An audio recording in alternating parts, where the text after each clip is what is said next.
ಈ ಒಂದು ಜೀವನ್ಮುಕ್ತ ವಿವೇಕರಿ ಇದು ಗ್ರಂಥ. ಇದನ್ನು ವಿದ್ಯಾರಣ್ಯ ಸ್ವಾಮೀಜಿ ಬರೆದಿದ್ದಾರೆ. ಇದರಲ್ಲಿ ಅನೇಕ ಗದ್ಯ ರೂಪವಾದ ಸ್ತೋತ್ರ ಶ್ಲೋಕಗಳಿದ್ದಾವೆ. ಇದರಲ್ಲಿ ಅನೇಕ ಉಪನಿಷತ್ತುಗಳ ಸಾರರಿದೆ. ಸರ್ವೋಪನಿಷದೋ ಗಾವೋ ದೊಗ್ಧ ಗೋಪಾಲನಂದನ. ಹಾಗೆಯೇ ಇದರಲ್ಲಿ ಅಮೃತ ಬಿಂದು ಉಪನಿಷತ್ತು, ಅಮೃತ ನಾದೋಪನಿಷತ್ತು, ಭಾರತ ಅನುಶಾಸನಿಕ ಪರ್ವ ಅಂದರೆ ಮಹಾಭಾರತದ್ದೂ ಅದರಿದ್ರಾಗ, ಈಶಾವ್ಯಾಸೋಪನಿಷತ್, ಉಪದೇಶ ಸಹಸ್ರಿ, ಕಠೋಪನಿಷತ್, ಕೈವಲ್ಯೋಪನಿಷತ್, ಕೌಶಿತಕ್ಯುಪನಿಷತ್, ಭಗವದ್ಗೀತಾ, ಛಾಂದೋಗ್ಯೋಪನಿಷತ್, ತೈತ್ತರಿ ಉಪನಿಷತ್, ನಾರದ ಪರಿವ್ರಾಜಕೋಪನಿಷತ್, ನೈಷ್ಕರ್ಮ ಸಿದ್ಧಿ, ಪರಾಶರ ಉಪಪುರಾಣ, ಪಂಚದಶಿ, ಪುರುಷ ಸೂಕ್ತ, ಬೃಹದಾರಣ್ಯಕೋಪನಿಷತ್,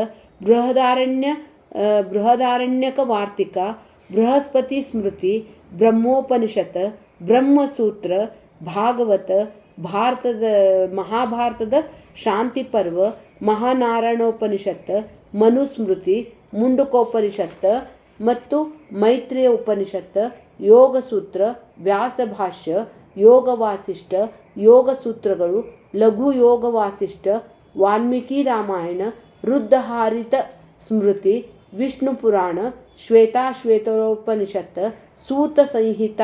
ಇಷ್ಟೊಂದು ಉಪನಿಷತ್ತುಗಳ ಸಾರವೇ ಜೀವನ್ಮುಕ್ತ ವಿವೇಕರಿ. ಇದರಲ್ಲಿ 5 ಪ್ರಕರಣಗಳಿದ್ದಾವಂತ ಹೇಳಿದ್ದಾರೆ. ಈ 5 ಪ್ರಕರಣಗಳು ಸಹಿತ ಸುಂದರವಾಗಿದ್ದಾವೆ. ಈ ಒಂದು ಇದಕ್ಕೆ ಪ್ರಕರಣ ಗ್ರಂಥನೂ ಅಂತ ಹೇಳ್ತಾರೆ ರೀ. ಜೀವನ್ಮುಕ್ತಿ ಪ್ರಮಾಣ, ವಾಸನಾಕ್ಷಯ, ಮನೋನಾಶ, ಸ್ವರೂಪ ಸಿದ್ಧಿ ಪ್ರಯೋಜನ, ವಿದ್ವತ್ ಸನ್ಯಾಸ. ಮೊದಲನೇ ಪ್ರಕರಣ ಅನೇಕ ಪ್ರಮಾಣಗಳಿಂದ ಹೇಳಲ್ಪಟ್ಟಿದೆ. ಇದರಲ್ಲಿ ಅತಿ ಮಹತ್ವವಾದ ವಿಷಯ ಏನಪ್ಪ ಅಂತ ಹೇಳಿದರೆ ವಾಸನಾಕ್ಷಯ ಮತ್ತು ಮನೋಕ್ಷಯರಿ. ಅಂದರೆ ನಷ್ಟ ಮಾನಸ ಉತ್ಕೃಷ್ಟ ಯೋಗಿನ ಅಂತಾರಲ್ಲ, ಮನಸ್ಸಿನ ಮೇಲೇ ಹೇಳ್ತಾರೆ. ಅದಕ್ಕಾಗಿ ಇದು ತೇಜೋಯುಕ್ತವಾಗಿದೆ.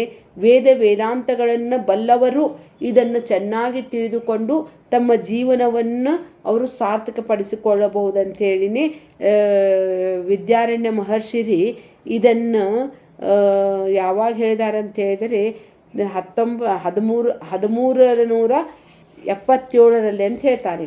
ಹೀಗಾಗಿ ಯಾವನು ಸಂಸಾರದ ಚಿಂತೆಗಳನ್ನೆಲ್ಲ ಕಳೆದುಕೊಂಡಿರುವನೋ, ಕಲಾವಂತನಾಗಿದ್ದರೂ ನಿಷ್ಕಲನಾಗಿರುತ್ತಾನೋ, ಚಿತ್ತವುಳ್ಳವನಾಗಿದ್ದರೂ ಚಿತ್ತವಿಲ್ಲದಂತಿರುತ್ತಾನೋ ಅವನು ಜೀವನ್ಮುಕ್ತನೆಂದು ಹೇಳಲ್ಪಡುತ್ತಾನೆ.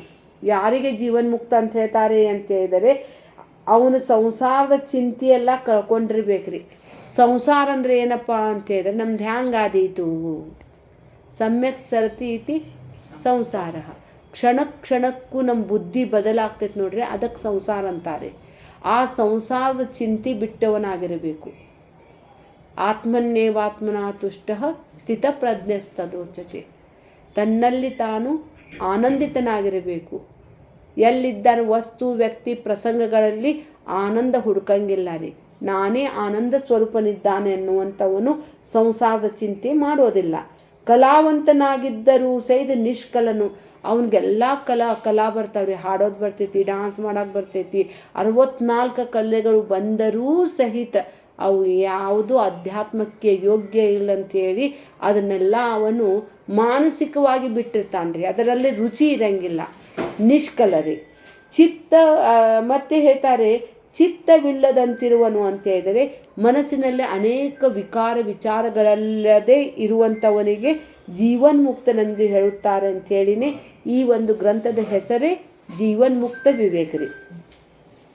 ಹೀಗಾಗಿ ಇದಕ್ಕೆ ಮತ್ತೊಂದು ಹೇಳ್ತಾರೆ ರೀ, ವಿದೇಹ ಮುಕ್ತ ಲಕ್ಷಣ ಅಂತಲೂ ಅಂತಾರೆ. ಅದಕ್ಕಾಗಿ ಜನಕರಿಗೆ ವಿದೇಹ ರಾಜ ಅಂತಂತಾರೆ. ಅವನ ಲಕ್ಷಣವನ್ನು ವಸಿಷ್ಠ ವಾಕ್ಯವು ಹೀಗೆ ತಿಳಿಸುತ್ತದೆ.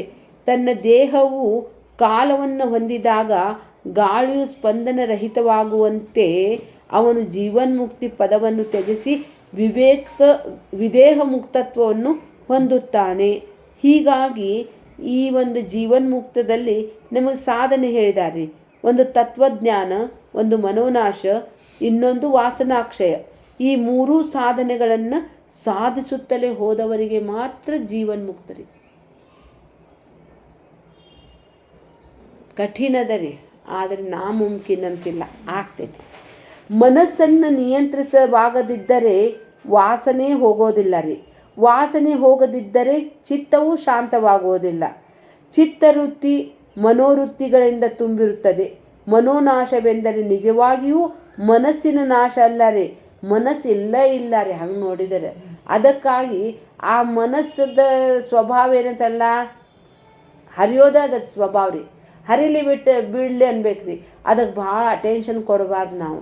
ಅದಕ್ಕಾಗಿ ಉಪದೇಶ ಸಾರದಲ್ಲಿ ಹೇಳಿದ ಹಾಗೆ ನಷ್ಟ ಮಾನಸಃ ಉತ್ಕೃಷ್ಟ ಯೋಗಿನಃ ಅಂತ ಹೇಳ್ತಾರೆ. ಇದು ಮನೋನಾಶದ್ರಿ. ಮುಂದಿಂದ ಹೇಳ್ತಾರೆ ವಾಸನಾಕ್ಷಯ ಹೇಳ್ತಾರೆ. ವಾಸನಾಕ್ಷಯದಿಂದ ತತ್ವಜ್ಞಾನ ಉಂಟಾಗುತ್ತದೆ. ಹೀಗೆ ಒಂದಕ್ಕೊಂದು ಪೂರಕದವ್ರು ಇವೆಲ್ಲ.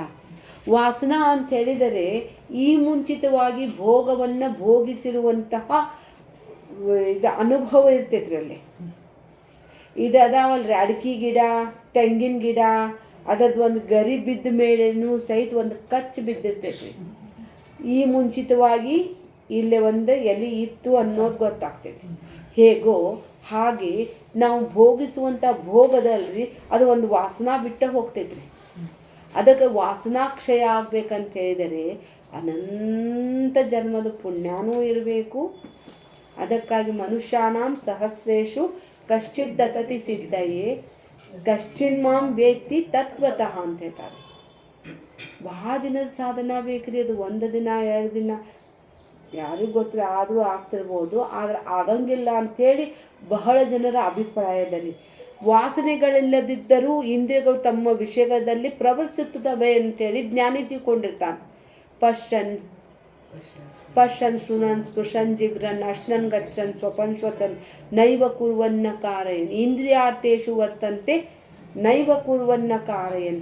ಜ್ಞಾನಿ ಹೇಗಿರ್ತಾನಪ್ಪ ಅಂತ ಹೇಳಿದರೆ ಅವು ಪ್ರವೃತ್ತ ಆಗಲಿ, ಕೇಳೋದು ಕೇಳ್ತೈತಿ, ಹೇಳೋದು ಹೇಳ್ತೈತಿ, ಆದರೆ ನಾನು ಏನೂ ಮಾಡುವನಲ್ಲ ಅಂದ್ರೂ ವಾಸನಾಕ್ಷಯಗಳು ಆಗಲಿಕ್ಕೆ ಸಾಧ್ಯ ರೀ. ನಾನು ಮಾಡಿದೆ, ನಾನು ತಿಂದೆ ಇಲ್ಲ ರೀ. ಕಾಣಿಸ್ತೈತಿ, ಕೇಳಿಸ್ತೈತಿ, ನಾ ನೋಡಂಗಿಲ್ಲ, ಕಾಣಿಸ್ತೈತಿ, ನಾನು ನೋಡಂಗಿಲ್ಲ, ನಾನು ಕೇಳಂಗಿಲ್ಲ, ಕೇಳಿಸ್ತೈತಿ. ಅದನ್ನು ಬಿಟ್ಟುಕೊಟ್ಟು ಬೇರೆಯೇ ಇರ್ತಾನೆ. ಅದಕ್ಕಾಗಿ ಈ ಒಂದು ಪ್ರಕರಣದಲ್ಲಿ ಮನೋನಾಶದ ಕ್ರಮವನ್ನು ತುಂಬ ಸುಂದರವಾಗಿ ವಿವರಿಸಲ್ಪಟ್ಟಿದೆ. ವಾಸನೆಗಳೆಲ್ಲ ಕ್ಷಯಿಸಿದ ಮೇಲೂ ಅವು ಸಂಪೂರ್ಣವಾಗಿ ಆಗ್ಯಾವಂಥೇಳಿನೂ ಹೇಳಲಿಕ್ಕಾಗಂಗಿಲ್ಲ ರೀ. ಮತ್ತೆ ಯಾವಾಗ ಅವು ಮ್ಯಾಲೆ ಬರ್ತಾವೆ ಗೊತ್ತಿಲ್ಲ ರೀ. ಆ ಸಿಚುವೇಶನ್ ನೋಡಿದ್ಕೂಡ ಮತ್ತೆ ಸುಯ್ ಅಂತ ಅಲ್ಲೇ ಹೋಗೇ ಬಿಡ್ತೇವೆ ನಾವು. ಇದಕ್ಕೆ ಬಲಾತ್ಕಾರದಿಂದ ಮಾಡುವ ನಿಗ್ರಹ ಒಂದೈತ್ರಿ. ಇನ್ನೊಂದು ಏನದ ಅಂದ್ರೆ ಕ್ರಮವಾಗಿ ಮಾಡುವ ನಿಗ್ರಹನೂ ಅದ ರೀ. ಅಂದರೆ ಕಂಟ್ರೋಲ್ ಮಾಡ್ಬೇಕ್ರಿ. ಮೊದಲನೆಯದು ಜ್ಞಾನೇಂದ್ರಿಯ ಕರ್ಮೇಂದ್ರಿಯಗಳ ಮೂಲಕ ಬಾಹ್ಯ ಕೇಂದ್ರಗಳನ್ನು ನಿಗ್ರಹಿಸುವುದು. ಎರಡನೆಯದು ಮನಸ್ಸಿನ ಆಧಾರದ ಹೃದಯದ ಕಮಲದಲ್ಲಿ ಕ್ರಮವಾಗಿ ನಿಗ್ರಹಿಸುವುದು. ಹೇಗೆ ಅಂತ ಹೇಳಿದರೆ ಮನಸ್ಸಿಗೆ ಸ್ವಗೋಚರವಾದ ದೃಶ್ಯ ವಸ್ತುಗಳ ಪ್ರಯೋಜನ ಅಭಾವ ಉಂಟಾಗೋದ್ರಿ.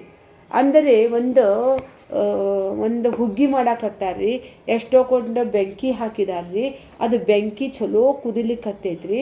ಅದು ಬೆಂಕಿಲಿಂದ ನಾ ಏನು ಮಾಡ್ತೇನೆ ರೀ, ಅದು ಕುದಿಲಿಕ್ಕತ್ತೈತೆ ಅಂತೇಳಿ ಅದು ಬೆಂಕಿ ಎಲ್ಲ ಹೊರಗೆ ತೆಗೆದು ಆರಿಸ್ಬಿಡ್ತೇನೆ.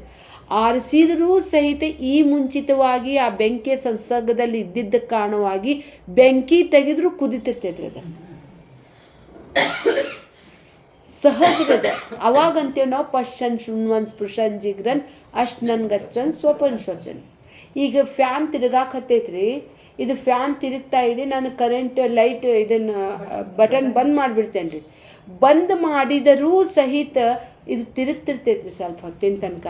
ಹಂಗೆ ಈ ಶರೀರ ಬಿಡುವವರೆಗೂ ಸಹಿತ ಅವು ವಾಸನಾದ ಈ ಮುಂಚಿತವಾಗಿ ಮಾಡಿದ್ದ ಕರ್ಮದ ಫಲದಿಂದಾಗಿ ಅವು ಇನ್ನೂ ಇರ್ತಾವ್ರಿ. ಆದರೆ ಬಾಧಿತೆ ಇರಂಗಿಲ್ಲ. ಅವು ತನ್ನಷ್ಟಕ್ಕೆ ತಾವು ಜರುಗಿಕೊಂಡು ಹೋಗ್ತಾವಂತೇಳಿ ಈ ಒಂದು ಜೀವನ್ಮುಕ್ತ ವಿವೇಕ ತುಂಬ ಸುಂದರವಾಗಿದೆ ರೀ.